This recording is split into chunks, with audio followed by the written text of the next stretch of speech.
Hey, what's going on, everybody? Today we are looking at this right here. And this one just came right out of the blue. Put that off to the side. Right out of the blue, just came out. Didn't have a clue that it was coming out. They had done a lot of advertisement for the Saga, and a lot of the claims and everything. But I didn't know that this one was coming out. And this is, of course, the new KZ PRX. This is their latest planar magnetic. So it has these nice screws there. It has this plate, but the plate feels warm. I don't know if it's actually metal or just like a plastic metallized. Whatever it's made out of, it doesn't feel cold to the touch like things usually do. The rest of it is plastic, resin, whatever you want to call it, body. You can see that big blue planar driver. Can't really see the driver, just like the casing. The same material as the nozzle. There's no brass or metal nozzle on this. And I'm going to try to put this on. Yeah. Usually Casey, I don't have a problem with that. So you get the preformed air hooks. You get this, the cable that's always there with the right angle 3.5 connector and the QDC 0.75 2-pin connector. That's standard. I've come to expect that. Surprisingly, the Saga comes with a copper cable, like a few other ones that they had in the past. It's a nice looking IM. It's comfortable. There's good isolation. There's good comfort on it. Build quality is what I expect. It does feel a little bit heavier than some of the dynamic offerings that are similar materials. I'm going to look at the back of this right now. So the back of this says it is, like I said, 3.5 millimeter L-shaped connector. 0.75 millimeter QDC connector. Never says QDC, but it's always a QDC. I don't know if there's any, maybe in the past there was a couple that were different. 20 to 40 kilohertz, 15 ohms, very low 94 decibels sensitivity. Being a planar also, it does scale well. Even though it does have that low decibel thing, it does scale well with a better power source. I've noticed that. I noticed that on the V6, it sounds okay, but on like the hip DAC and the better amplifiers, it sounds even better. So, okay, what are the vibes are that I'm getting? Now, this is obviously the, what is this, the fifth? This is the fifth now. Fifth generation. I mean, KZ they started out with the PR1, which I believe we did. And that was a 13.2 millimeter driver. And then we went to the PR2 or the PR Pro. There's a 1 Pro, there's a PR3. I didn't do the 3. I think I did the other ones. There's always different versions too. This one, I think there isn't a different version. It doesn't say. It says either just microphone and regular microphone. Another surprise is there isn't any switches on this. It's good to see an IM that doesn't have switches. I really don't care about switches, to be quite honest. If I'm going to tune it, I might as well just do it myself. Inside the box, obviously, you get the unit. You get that typical cable. It's not the worst cable in the world, but I just prefer, a more fancy, schmancy looking cable. So you get some Starline tips, and you get foam tips inside the box as well. Let's talk about the sound on this, because that's the important thing. That's really what you want to know about. What is the sound on this? Okay. Kind of in the V-shape realm, maybe a very wide V-shape or whatever. The sub bass very deep, very powerful punch. Doesn't hang around that long. Although it isn't the speediest, it doesn't hang around that long. It does have a fast decay. There's a very speedy, punchy mid-bass punch.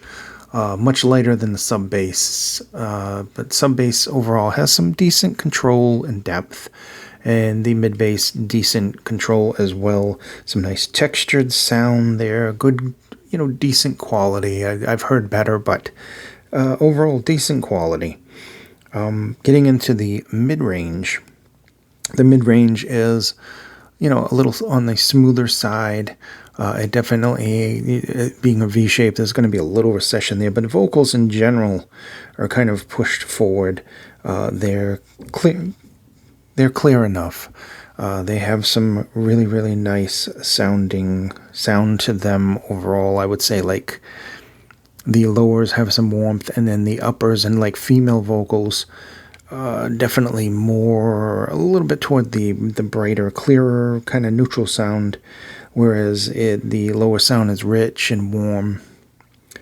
You get into the treble. Now the treble is nice. It has some really nice details. You can see those nice screws right there.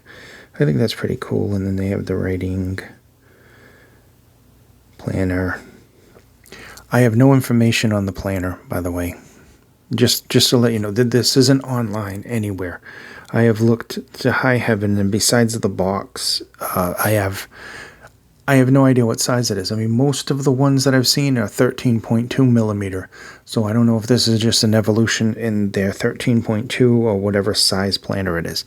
But anyway, we were talking about the treble. The treble on this is very good. Overall, it has kind of a natural tone to it. Maybe some decent details, but I think it's kind of like in the detailed smooth area. You can definitely hear some nice natural tones. I was just listening to Laid to Rest, and the cymbals that are going off and everything. I can hear them, and they sound good. They sound the way they should sound, so that's good. Overall, everything on here sounds the way it should sound, and that's good.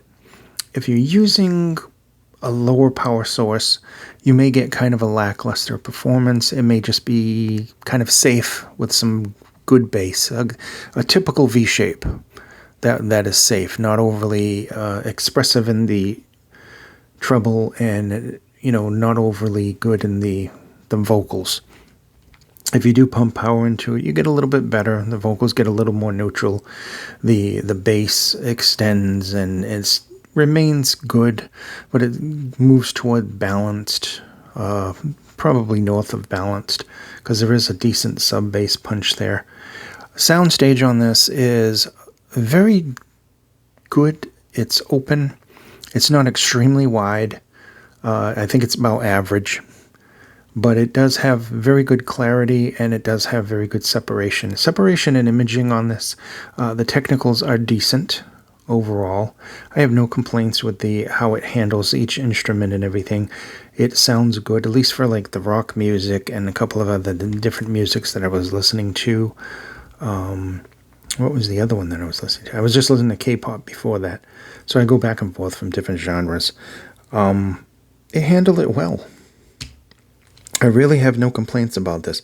It didn't like super wow me or anything, but I think that in general, people coming, I mean, I remember a couple of the Planars, there was problems with them.